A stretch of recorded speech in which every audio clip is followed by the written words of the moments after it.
पण कोण शेख हा तुमच्याच पक्षाचा आहे, त्याला कधी कानफोडा होणार? आता त्याच्या कानाखाली कधी बारा वाजणार? काही शेखला तुमच्या पक्षात असला तरी शेखला वेगळा न्याय आहे का? आमचा मुद्दा तोच पहिल्यापासून आहे की हे लोक कधी जे काही गोल टोपी आणि दाढीवाले ते कधीही मराठी बोलायला बघत नाहीत. मग न्याय फक्त गरीब हिंदूंनाच कशाला लागतोय? मग त्यांनाच कशाला कान फोडावे लागतंय? म्हणून पहिलं त्या शेखच्या जरा कानाखाली बारा वाजवा आणि मग मराठीच्या सक्तीबद्दल आपण चर्चा करू.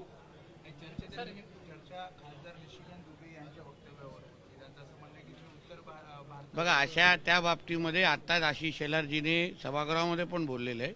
अशी कोणीही, मी पहिल्या दिवसापासून बोलतोय, आपण कोणीही या जिहाद्यांच्या ट्रॅपमध्ये आपण हिंदू म्हणून येऊ नये.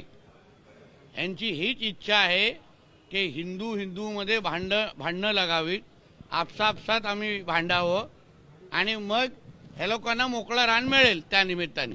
हेच तर या जिहादी लोकांची इच्छा आहे. हेच तर हिंदू राष्ट्राला तोडण्याची मनसुबे आहेत. आणि म्हणून कोणीही हिंदूंमध्ये न भांडता आपण एकत्र पद्धतीने आपल्या हिंदू राष्ट्राला भक्कम कसं करता येईल त्या दृष्टिकोनातून प्रत्येक जणांनी विचार करावा. मीरा रोड मध्ये मराठी भाषिकांचं आंदोलन आहे, मराठी संघटना एकत्र येतात. असं आहे की परत माझा मुद्दा तेवढाच राहील की आपण हिंदू म्हणून आपण आपसात भांडता कामा नये.